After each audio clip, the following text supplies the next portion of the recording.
ঠিক আছে আজি চোৱা 13.4 লেসনৰ 3 নম্বৰটো কৰিছো খুবেই ইম্পৰ্টেন্ট ক্লাস 9 পৃষ্ঠকলাৰ আয়তন 13.3 নম্বৰ অংকটো চোৱা কি কৈছে এইবোৰ এমসিকিউ কোৱেশ্চনত আহিব 10 সেন্টিমিটাৰ ব্যাসাৰ্ধৰ অৰ্ধগোলক এটাৰ মূল পৃষ্ঠকালি এতিয়া অৰ্ধগোলকৰ মূল পৃষ্ঠকালি কি আছিল মানসে কোৱা ৰূপজ্যোতি কোৱা এটা অৰ্ধগোলকৰ মূল পৃষ্ঠকালি কি আছিল কোৱা কি আছিল এটা অৰ্ধগোলকৰ মূল পৃষ্ঠকালি নাজান পৰীক্ষাত কেনেকৈ কৰিব কোৱা নাই আহা কিয় আহা নাই আহিছা মই এই বুলি ক'লে হ'ব এই তাৰ কথা খাব দম দিয়া না লিখা লিখা লিখা দম দিয়াৰ কথা কোৱা নাই তোমাৰ কথা কোৱাৰ ধৰণটো ভাল নহয় লিখা ইয়াত 3 নম্বৰ অংকটো চোৱা ইয়াত ব্যাসাৰ্ধ কিমান দিয়া আছে 10 সেন্টিমিটাৰ ইয়াত ব্যাসাৰ্ধ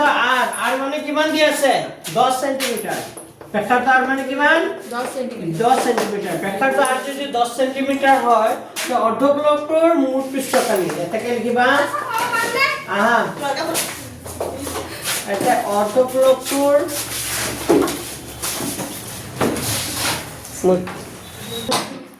আচ্ছা চোৱা প্ৰশ্নটো কৈছিল এটা গোলকৰ ব্যাসাৰ্ধ এটা অৰ্ধগোলকৰ ব্যাসাৰ্ধ কিমান দিয়া আছিল 10 সেন্টিমিটাৰ তো অৰ্ধগোলকটোৰ কি ওলাব লাগে মূল পৃষ্ঠকালি তো মূল পৃষ্ঠকালি ওলালে মূল পৃষ্ঠকালি ফৰ্মুলাটো জানিব লাগিব তো ইয়াত ব্যাসাৰ্ধ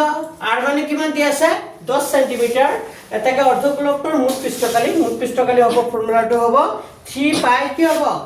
r স্কয়াৰ তো 3 লিখিলো পাই মানে 3.14 কাৰণ এটো প্ৰশ্নতে দিয়া আছে আৰু r স্কয়াৰ মানে r মানে কিমান আছিল 10 10 * 10 এটা সম্পূৰ্ণটো কেনেকা কৰে এটো 3 লিখিছো এই 3.14 ৰ লগত যেতিয়া 10 আৰু 10 মানে 100 যেতিয়া পূৰণ কৰিবা ডকুমেন্টটো কেইটা সংখ্যাৰ আগত আছিল দুটা তাই দখলে 10 মানে কি এখৰে যেতিয়া পূৰণ কৰিবা ডকুমেন্টটো কেইঘৰ গুচি যাব ওপৰলে দুঘৰ তাৰ মানে হৈ যাব দুঘৰ গুচি গলে হ'ব 340 কিমান হ'ব 340 তেতিয়া হলে 314 ৰ লগত কি ইনটু কৰিব লাগিব 3 তো পূৰণ কৰিলে কিমান হয় 3 4 গুণ 12 হতে 3 গুণ 3 একে কিমান 4 3 3 গুণ কিমান 9 তাৰ মানে আনসাৰটো হ'ব 942 সেন্টিমিটাৰ কি স্কয়াৰ ইটো আছে কৰিলো আচ্ছা নাম্বাৰ 6 13.4 6 নম্বৰ অংকটো এটো মোস্ট ইম্পৰ্টেন্ট পৰীক্ষাত আহিয়ে থাকে এই অংক সব প্ৰশ্নটো পঢ়াবা এটা গোলকৰ পৃষ্ঠকালি 154 সেন্টিমিটাৰ স্কয়াৰ হলে ইয়াৰ ব্যাসাৰ্ধ কিমান ব্যাসাৰ্ধটো নাই দি আমাৰ ওলাব লাগে তো যেটো ওলাব লাগে এটো আমি ধৰি লম লেখা ধৰা হ'ল লেট বুলি লিখিছো লেট ধৰা হ'ল গোলকটোৰ লিখি যাব পাৰা হে লিখি যোৱা ধৰা হ'ল গোলকটোৰ ব্যাসাৰ্ধ কি হ'ব লিখিবা গোলকটোৰ ব্যাসাৰ্ধ কিমান সেন্টিমিটাৰ 8 সেন্টিমিটাৰ গোলকটোৰ ব্যাসাৰ্ধ কিমান সেন্টিমিটাৰ 8 সেন্টিমিটাৰ গোলকটোৰ ব্যাসাৰ্ধ 8 সেন্টিমিটাৰ তো গোলকটোৰ প্ৰশ্নমতে একৰ্ডিং টু কুৱেশ্চন প্ৰশ্নমতে গোলকটোৰ পৃষ্ঠকালি প্ৰশ্নমতে গোলকটোৰ কি দি আছে পৃষ্ঠকালি গোলকটোৰ পৃষ্ঠকালি কিমান দি আছে কোৱা 154 সেন্টিমিটাৰ স্কয়াৰ গোলকৰ পৃষ্ঠকালি মানে কি গোলকৰ পৃষ্ঠকালি ওলা ফৰ্মুলা কি আছিল 4 পাই r স্কয়াৰ 4 পাই r স্কয়াৰ ইকুৱেল টু কিমান হ'ব 154 তে 4 এ লিখিছো পাই মানে কিমান পাই মানে জানো খাদ্যকৰ কিমান 22 r স্কয়াৰ r জানো নেকি না জানো এই এনেকাই থাকি যাব 154 এতিয়া চোৱা এটো ওপৰৰ সংখ্যা কাৰণ চাৰি তলত এটা কি আছে এক এটা আছে চাৰি তলত এক আছে তো তলৰ পৰা কাটাকাটি যায় নেকি না যায় তো এক কাম কৰা তলৰ পূৰণ কৰি দিবা ওপৰৰ পূৰণ কৰি দিবা r স্কয়াৰৰ তলত একো নাই মানে কিমান আছে 1 চাৰি তলতে কি আছে 1 তো 1 আৰু 7 ইনটু কৰিলে কি হ'ব 7 আৰু ওপৰত হ'ব সাইড দুগুণে 8 সাইড দুগুণে কিমান হ'ব 8 88 r স্কয়াৰ হ'ব কি হ'ব 88 r ইকুৱেল টু কিমান হ'ব 154 এতিয়া সবা দে এই 154 ৰ তলত কিমান আছে 1 এটা আছে 1 ৰ লগত 88 কৰিলে কিমান হ'ব 88 r স্কয়াৰ আৰু এটো হ'ব 7 ইনটু কিমান হ'ব 154 যেতিয়া আমাক কি লাগিব r স্কয়াৰ লাগিব তে 7 * 154 টো কত হ'ব ওপৰত এই 88 টো কলে আহিব তলত ল'ৰা ছোৱালীয়ে গৈ ইয়াতে ৰখি যাব ইয়াৰ পৰা কৰিব নোৱাৰে আগবাঢ়িব নোৱাৰে ইয়াত এতিয়া কাটাকাটি কৰিব পাৰিব লাগিব কিহেৰে যাব কোৱাচোন 2 ৰো যাব 11 ৰো যাব কিহেৰে কাটাকাটি কৰিম কোৱা 2 ৰে কৰিম নে 11 ৰে কৰিম 11 কৰিলে বুজি পাবা 11 8 গুণ কিমান হয় 88 হ্যাঁ 11 গুণ কিমান 11 15 আছে 11 গুণ কিমান দিলো 11 মানে 15 তলত কি লিখিলি 11 লিখিলো কিমান থাকিব আৰু 4 কিমান হ'ব 44 11 4 গুণ কিমান হ'ব 46 মানে আকৌ 2 ৰে যাব 2 4 গুণ কিমান 8 2 7 গুণ কিমান 14 এতিয়া আমি কি পালো চোৱা এতিয়া ইয়াত থাকিল r স্কয়াৰ ইয়াত 7 কেইটা পালো দুটা ইয়াত 2 কেইটা এটা No, 2 নহয় ইয়াত 4 আছে ওকে ওপৰত 7 লিখিছো ওপৰত 7 লিখিছো তলত কি লিখিছো 2 লিখিছো এটো হোল স্কয়াৰ কৰি দিছো তাৰ মানে কি হয় এটো হোল স্কয়াৰ কৰাৰ অৰ্থটো হ'ল 7 কেইটা হৈ গ'ল ওপৰত দুটা আৰু যে তলত 4 আছিল 4 জায়গাত মই কি লিখিব পাৰো 2 স্কয়াৰ কৰিলে কিমান হয় আৰু যদি নাই বুজা তেতিয়াহ'লে এনেকাও লিখি ল'ব পাৰি যদি বুজি পোৱা নাই এনেকা লিখিবা 7 7 কৰিলে কিমান হ'ব 49 তলত কিমান 4 এইটো মানে আমি কি লিখিব পাৰো r স্কয়াৰ 7/2 এইটো কি লিখিব পাৰো হোল স্কয়াৰ লিখিব পাৰো কি লিখিব পাৰো কি দুটা সংখ্যা পূৰণ কৰিলে 49 হৈ যায় 7 কাৰণ 7 দুটা আছিলেই বাৰু আকৌ 4 মানে কি সংখ্যা দুটা পূৰণ কৰিলে 4 হয় 2 তে 7/2 কি লিখিব পাৰো হোল স্কয়াৰ এইফালে স্কয়াৰ আছে এইফালে স্কয়াৰ আছে স্কয়াৰ বৰ্ডছত কি কৰি দিয়া কাটি গলে কি থাকিব r = কি থাকিব 7/2 তে 7/2 মানে কি 7ক 2 ৰে হৰণ কৰিলে কিমান হ'ব 3.5 কি হ'ব সেন্টিমিটাৰ মানে 7ক 2 ৰে হৰণ কৰিলে কি হয় 2 3 গুণ কিমান 6 কিমান থাকিল 1 দশমিক দিলো কিমান হ'ল 10 2 5 গুণ কিমান 10 তাৰ মানে 3 কিমান হ'ব 5 সেন্টিমিটাৰ বুজি পাইছা তো ধুনীয়াকৈ লিখি দিবা এটাকে গোলকটোৰ ব্যাসাৰ্ধ 3.5 সেন্টিমিটাৰ এটো কিন্তু খুবেই দৰকাৰী অংক যোনে কৰা নাই কৰি লোৱা আৰু যে বুজি পোৱা নাই বা চোৱা কি বুজি পোৱা নাই মোক খুদা স্যাৰ 4 আৰু 5 টো নালাগে লাগে বাৰু এইখিনি এই দুটা আগতে পঢ়াই লওঁ 6 আৰু 7 মানে মোষ্ট ইম্পৰ্টেণ্ট বুজি পাইছে না ইয়াৰ ভিতৰত যিমান অংক আছে তাৰ ভিতৰত বেছি দৰকাৰী অংক 6 আৰু 7 টো মানে আহিয়ে থাকে পৰীক্ষাত সেইকাৰণে কৈছো বুজি পাইছে না ঘৰত অংকবোৰ কৰি চাব লাগিব এবাৰ চাই কৰিলা আকৌ এবাৰ কি নুচক কৰিলা নুচকে কৰাৰ পিছত চালা যে ক'ত ভুল হৈছে আকৌ এবাৰ ট্ৰাই কৰিলা তেনেকৈ অংকবোৰ কৰি থাকিব লাগিব তুমি যেতিয়া সাইকেল চলাইছিলা তুমি ভাবাচোন প্ৰথম দিনা সাইকেল যেতিয়া চলাইছিলা পাৰিছিলা জানো পাৰিছিলা নাই পৰা পৰিছিলা সেইগুলি কি এৰি দিছিলা নেকি নেক্সট টাইম আকৌ নচলাকে আছিলা নেকি পিছদিনা আকৌ ট্ৰাই কৰিছিলা পিছদিনা চাগে পৰিছিলা নাই পৰা সেইবুলে দুদিন চলাব পৰা নাই আৰু নচলাও হৈছিল নাই তেনেকা পিছদিনা আকৌ ট্ৰাই কৰিছিলা কিয় তোমাৰ মনত সেই বিশ্বাসটো আছিল নাই যেটা মই পাৰিম সাইকেল চলাব হয়নে নাই বেলেগে সবে পাৰে বাহঁতে পাৰে দাদাহঁতে পাৰে সবে সাইকেল চলাব পাৰে মই কিয় নোৱাৰিম মই পাৰিম তেনেকা বিশ্বাসটো আছিল বুলি পিছদিনা আকৌ ট্ৰাই কৰিছিলা আৰু চলাবলৈ পাৰিছিল নাই তেনেকে অংক যদি তোমালোকে ভাবিছা যে মই অংক নোৱাৰিম অংক একেবাৰে নোৱাৰো তেতিয়া ভুল ভাবিছা বুজি পাইছা আজি কৰা আজি চাব অলপ বুজি পাবা কালি আকৌ কৰা তাৰপিছত আৰু অলপ বুজি পাবা পিছদিনা আকৌ কৰা চাবা আৰু অলপ এইটো এনেকুৱা কৰি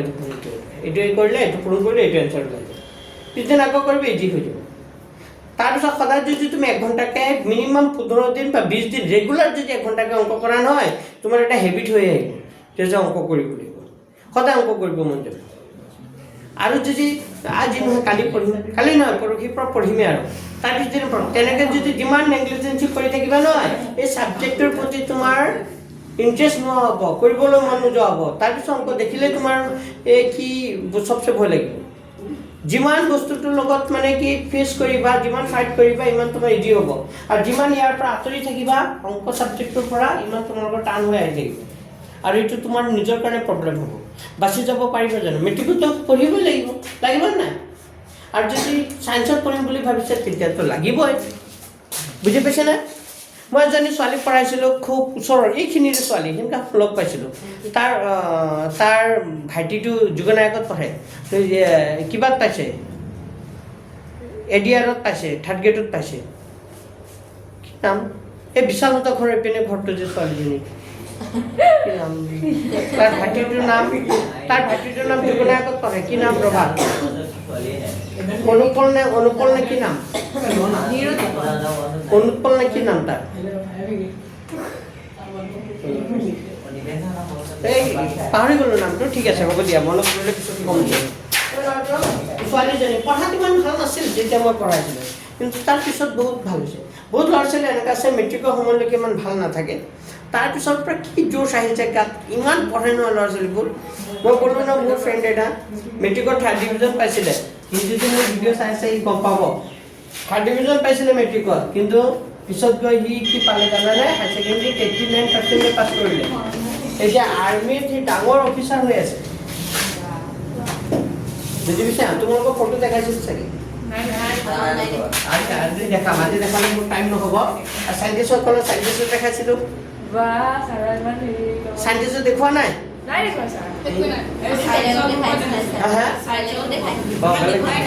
আচ্ছা ঠিক আছে দেখাম যোৱা টাইমত আজিয়ে দেখাম আচ্ছা 13.4 কিমান 13.4 13.4 ৰ 7 number question number 7 very important চোৱা কি বুলি কৈছে প্ৰশ্নটো পঢ়া এবাৰ যে চন্দ্ৰৰ ব্যাস পৃথিৱীৰ ব্যাসৰ 1/4 মানে কি বুজিছা 4/1 1/4 মানে কি 4/1 1/4 দুইটাৰে পৃষ্ঠকালীৰ অনুপাত মানে চন্দ্ৰ আৰু পৃথিৱী চন্দ্ৰটো প্ৰথমতে কৈছে তো চন্দ্ৰ আৰু পৃথিৱীৰ পৃষ্ঠকালী কি লাগে অনুপাত তো আমি ধৰি লম চন্দ্ৰৰ ব্যাস পৃথিৱীৰ ব্যাসৰ 1/4 মানে পৃথিৱীৰ যেটো ব্যাস হ'ব চন্দ্ৰৰ তাৰ 4/1 কেইভাগ হ'ব এভাগ চন্দ্ৰ পৃথিৱীৰ তো আমি পৃথিৱীৰ ব্যাসটো ধৰি লম লিখি লোৱা ধৰা হ'ল পৃথিৱীৰ ব্যাস পেনটো চাবা যে খুবই দৰকাৰী ধৰা হ'ল পৃথিৱীৰ ব্যাস মই পৃথিৱীৰ ব্যাস কি বুলি ধৰি লৈছো 2x এটা মোক কোৱাচোন পৃথিৱীৰ ব্যাস যদি 2x হয় তেতিয়াকে চন্দ্ৰৰ ব্যাস কিমান হ'ব কোৱা চন্দ্ৰৰ ব্যাস কিমান হ'ব মানে পৃথিৱীৰ যেটো ব্যাস হ'ব চন্দ্ৰৰ ব্যাসটো তাৰ 1/4 ইনটু কিমান হ'ব 2x মানে পৃথিৱীৰ যেটো ব্যাস তাৰ 4/1 কি এভাগ তাৰ মানে ইয়াৰ কি ব্যাস হ'ব তাক যদি 4/1 কৰা তাৰ এভাগ হ'ব কাৰ ব্যাস চন্দ্ৰৰ ব্যাস এইটো তো 4টো তলৰ সংখ্যা এই দুইটো ওপৰৰ সংখ্যা 2 এৰে 4 কাটাকাটি গৈ আছে 2 এৰে 4 কাটিলে কেইবাৰ দুবাৰ 2 গুণে 4 তাৰ মানে ওপৰত 1 ৰ লগত এক্সপোনেণ্টৰ ওপৰত কি থাকিলে x তলত কি থাকিলে 2 পৃথিৱীৰ ব্যাস পালো চন্দ্ৰৰ ব্যাস পালো নে এতিয়া দুইটাৰে কি ওলাব লাগিব ব্যাসাৰ্ধ দুইটাৰে কি ওলাব লাগিব ব্যাসাৰ্ধ ব্যাস জানিলেহে আমি ব্যাসাৰ্ধ পাম তাৰ পিছত কি ওলাম দুইটাৰে কি ওলাম পৃষ্ঠকালী এসো প্ৰশ্নটো পঢ়া দুইটাৰে পৃষ্ঠকালীৰ কি লাগে অনুপাত দুইটাৰে পৃষ্ঠকালীৰ অনুপাত লোৱা তো আমি প্ৰথমতে লিখা প্ৰথমতে মই চন্দ্ৰৰ ব্যাসাৰ্ধকে ধৰিছো দিয়া মোক কোৱাচোন এতিয়া চন্দ্ৰৰ ব্যাসাৰ্ধ কি হ'ব কি ধৰিম কেপিটেল আৰ ধৰিছো দিয়া তালৈকে দে স্মল আৰ ধৰিছো কেপিটেল চন্দ্ৰৰ ব্যাসাৰ্ধ স্মল আৰ কিমান হ'ব কোৱাচোন চন্দ্ৰৰ ব্যাসাৰ্ধ কিমান হ'ব চন্দ্ৰৰ ব্যাস কিমান আছিলে 2/2 চন্দ্ৰৰ ব্যাসটো কিমান আছিলে x বাই কি আছিলে 2 তাক 2 এৰে কি কৰি দিব লাগিব হৰণ ব্যাসাৰ্ধ পাবলৈ হলে ব্যাস যিমান থাকে তাক 2 এৰে কি কৰি দিব লাগে হৰণ তো আমাৰ চন্দ্ৰৰ ব্যাস যিমানে নাথাকক কিয় কি আছিলে x/2 কাটক x/2 তাক কি হৰণ কৰি দিছো 2 এৰে তো হৰণ কৰিলে কি হয় চোৱা এটা বুজি পাব লাগিব হৰণ কৰিলে হ'ব ওপৰত আছে x/2 হৰণটো যেতিয়া পূৰণ কৰি দিবা এই 2 ৰ তলত কি আছে 1 তো x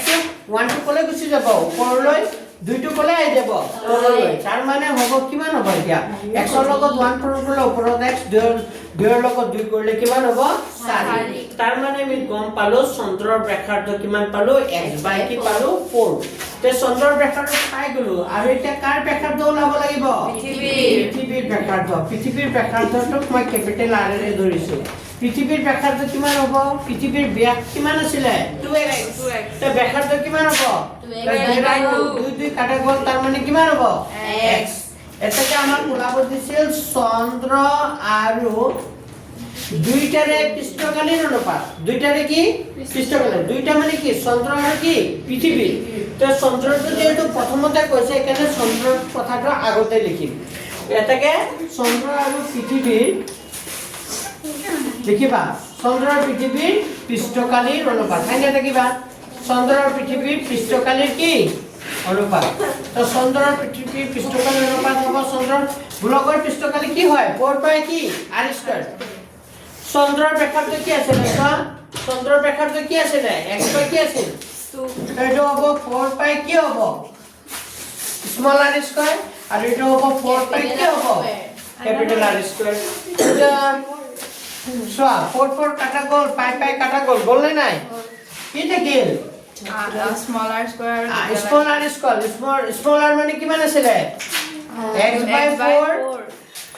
কিন্তু কিমান হ'ব x/4 আৰু ক্যাপিটাল r মানে কিমান আছিল x ইনটু কিমান আছিল x ও ইয়াৰ পিছৰখিনি মই ইয়াত কৰি দিছো হ'ব এবেনে সোয়া ইয়াৰ পিছৰখিনি মই ইয়াত কৰি দিছো এটো ওপৰত আছিল x/4 ইনটু x/4 হৰণটো যেটা পূৰণ কৰি দিবা এই x ৰ তলত কিমান আছে একটো কলে গুচি যাব x/4 ইনটু x/4 x ৰ তলত যেটো 1 আছে 1 টো ওপৰত গুচি যাব x টো কলে আহি যাব তলত 1 টো ওপৰত গুচি যাব x টো কলে আহিব তলত এইটো x কাটা এইটো x কাটা তাৰ মানে হ'ব 4 4 গুণ কিমান 16 আৰু 1 গুণে কিমান 1 তাৰ মানে অনুপাতটো হ'ব 1 কিমান 16 এটাৰ आंसर হলো বুজি চন্দ্ৰৰ পৃথিৱীৰ পৃষ্ঠকালৰ অনুপাত হ'ব 1 কিমান 60 এটাও খুব দৰকাৰী অংক কৰি লোৱা তিনিটো কৰাইছিলো চাৰিটো কেনেকৈ 13.4 ৰ 4 নম্বৰ অংকটো চোৱা 4 নম্বৰ অংকটো কি বুলি কৈছে পঢ়া প্ৰশ্নটো যে কৈছে বতাহ ভৰালে গোলাকাৰ বেলুন এটাৰ ব্যাসাৰ্ধ 7 সেন্টিমিটাৰৰ পৰা 14 সেন্টিমিটাৰ বাঢ়ি যায় এটা বেলুন বতাহ ভৰালে প্ৰথমতে ব্যাসাৰ্ধ কিমান আছিল 7 যেতিয়া আৰু বতাহ ভৰাই দিয়ে তেতিয়া হলে তাৰ ব্যাসাৰ্ধ কিমান হৈ গ'ল 14 দুইটা অৱস্থাতে থাকুতে বেলুনটোৰ পৃষ্ঠকালৰ অনুপাত প্ৰথমতে 7 সেন্টিমিটাৰ তাৰ পিছত কি 14 তো দুইটাৰ অৱস্থাতে হেতৰ পৃষ্ঠকালৰ অনুপাত ওলাব আমি প্ৰথমতে ধৰি লম লিখাচোন ধৰা হ'ল প্ৰথম অৱস্থাত বেলুনটোৰ ব্যাসাৰ্ধ প্ৰথম অৱস্থাত লিখা প্ৰথম অৱস্থাত বেলুনটোৰ ব্যাসাৰ্ধ দেখা প্ৰথম অৱস্থাত বেলুনটোৰ ব্যাসাৰ্ধ r স্মল r ধৰিছো প্ৰথম অৱস্থাত বেলুনটোৰ কথা নাপাতিবা এপনে সপটলে প্ৰথম অৱস্থাত বেলুনটোৰ ব্যাসাৰ্ধ কিমান সেন্টিমিটাৰ 7 সেন্টিমিটাৰ তাৰ পিছত লিখিবা দ্বিতীয় অৱস্থাত বেলুনটোৰ ব্যাসাৰ্ধ এটো মই ক্যাপিটাল r ধৰিছো কিমান সেন্টিমিটাৰ 14 তো দুইটা যে অৱস্থাতে মানে 7 আৰু 14 দুইটা অৱস্থাতে পৃষ্ঠকালী এনেকা লিখিবা ডাইৰেক্ট লিখি দিবা তাকে দুইটা অৱস্থাতে বেলুন দুটাৰ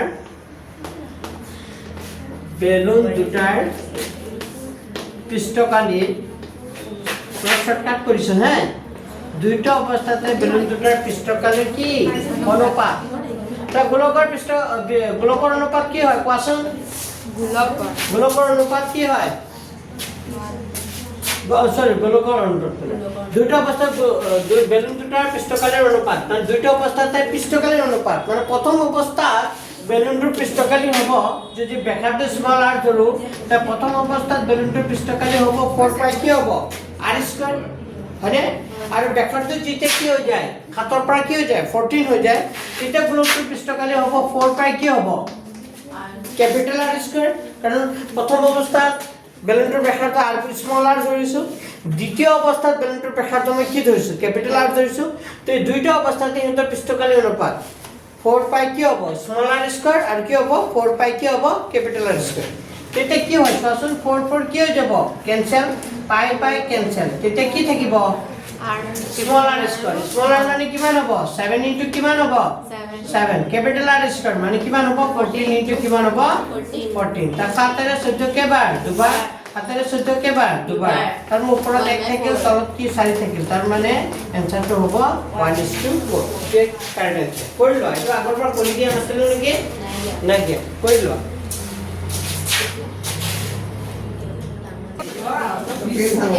আচ্ছা 5 নম্বৰ প্ৰশ্নটো কৈছে কথা নাপাতিবা কৈছে পিতলেৰে নিৰ্মিত অৰ্ধগোলাকাৰ বাটি এটাৰ অন্তব্যাস 10.5 সেন্টিমিটাৰ প্ৰতি 100 বৰ্গ সেন্টিমিটাৰত 16 টকা হিচাপে বাটিটোৰ ভিতৰ পাৰ্শ্বত কিনো আপোনালোকৰ খৰচ নিৰ্ণয় কৰা তো আমাক অৰ্ধগোলাকাৰ বাতিটোৰ অন্তব্যাস দি আছে আমাৰ অন্তব্যাসাৰ্ধ কিমান হ'ব ওলাই ল'ব লাগিব কিন্তু অৰ্ধগোলাকাৰ বাতিটোৰ বক্ৰপৃষ্ঠকালি ওলাই ল'ব লাগিব ঠিক আছে তো বক্ৰপৃষ্ঠকালি ওলালে কিমান ওলাই চাব লাগিব প্ৰতি বৰ্গ মিটাৰত খৰচ হয় কিমান টকা সৰি 100 বৰ্গ সেন্টিমিটাৰত টিনৰ আৱৰণ লগোৱা খৰচ 16 টকা তো যিমান হ'ব তাৰ লগত তুলনা কৰি লিখা অৰ্ধগোলাকাৰ এনেকা লিখা অৰ্ধগোলাকাৰ কথা পাতি নাথাকিবা লিখা অৰ্ধগোলাকাৰ বাতিটোৰ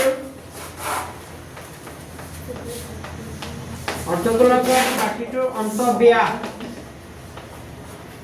অৰ্ধগোলাকাৰ বাতিটোৰ অন্তব্যাস কিমান দি আছে 10.5 centimeter. অৰ্ধগোলাকাৰ বাতিটোৰ অন্তব্যাস কি আছে 10.5 সেন্টিমিটাৰ ব্যাস যদি ইমান হয় তো অৰ্ধগোলাকাৰ বাতিটোৰ অন্তব্যাসাৰ্ধ কিমান হ'ব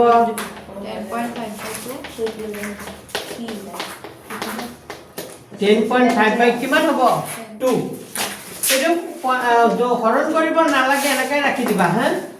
এনেকৈ ৰাখি দিবা অৰ্ধগোলাকাৰ বাতিটোৰ অন্তব্যাসাৰ্ধ হ'ব 10.5 বাই 2 সেন্টিমিটাৰ ঠিক আছে এটাকে কাম কৰা এটা অৰ্ধগোলাকাৰ বাতিটোৰ বক্ৰপৃষ্ঠকালি এটো অৰ্ধ লিখিছো দেই অৰ্ধগোলাকাৰ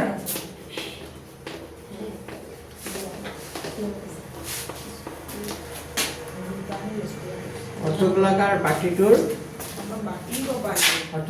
বাতিটোৰ বক্ৰপৃষ্ঠকালি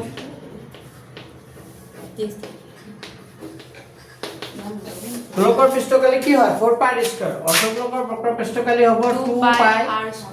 স্কয়াৰ তো অৰ্ধগোলকৰ বাতিটোৰ বক্ৰপৃষ্ঠকালি 2 পাই স্কয়াৰ 2 এ লিখিলো পাই মানে কিমান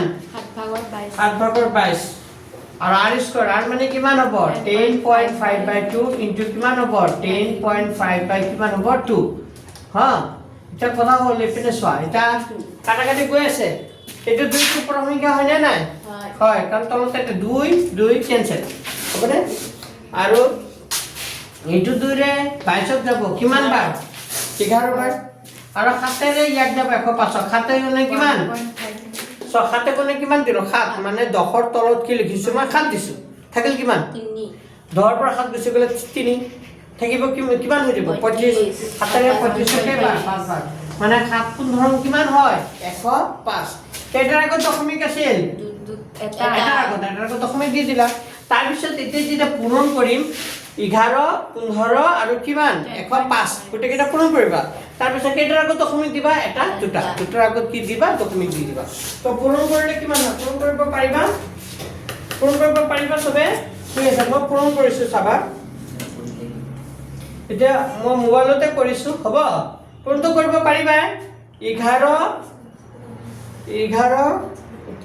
পিছত 15 তাৰ পিছত 105 গোটেইটা সংখ্যা পূৰণ কৰিলে 17325 ওলাল কেইটাৰ আগত দশমিক হ'ব দুটাৰ আগত লাষ্টত দশমিক দি দিবা ইমান সেন্টিমিটাৰ স্কয়াৰ মানে ইমান সেন্টিমিটাৰ স্কয়াৰ অৰ্ধগোলাকাৰ বাতিটোৰ বক্ৰপৃষ্ঠকালি কিমান হ'ব ইমান সেন্টিমিটাৰ স্কয়াৰ মানে ইমান সেন্টিমিটাৰ স্কয়াৰ কি লগাব লাগিব প্লাষ্টাৰ লগাব লাগিব এতিয়া বাতিনৰ আৱৰণ লগাব লাগিব এতিয়া লিখা আমাৰ দিয়া আছে প্ৰতি 100 বৰ্গ সেন্টিমিটাৰত লিখিবা এতিয়া প্ৰতি 100 বৰ্গ সেন্টিমিটাৰত প্ৰতি 100 বৰ্গ সেন্টিমিটাৰত টিনৰ আৱৰণ লগোৱা খৰচ টিনৰ আৱৰণ লগোৱা খৰচ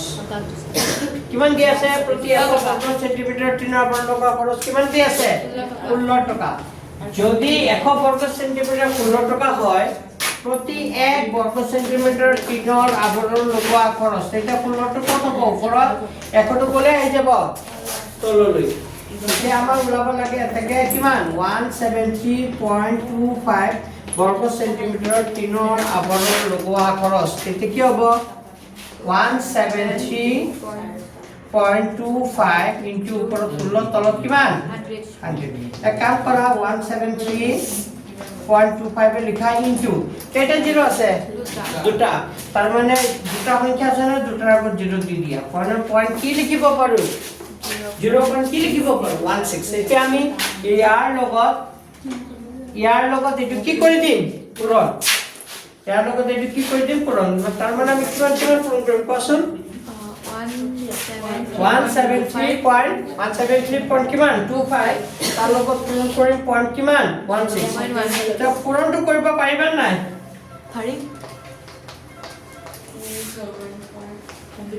এনেকা হ'ব আনসাৰটো 277200 কেইটা আকৌ দশমিক চাৰিটা এটা দুটা তিনিটা চাৰিটা 0 দুটাৰ ভ্যালু আছে জানো নাই 0 দুটা কাটি দিয়া এই দুটাৰ ভ্যালু নাই তাৰ মানে আনসাৰটো হ'ব ইমান টকা কিমান টকা 27.72 টকা কিমান টকা কি হ'ব খৰচ হ'ব আনসাৰটো চোৱাচোন মিলাই চোৱা হৈছে নে কোনোবা এজনে চোৱা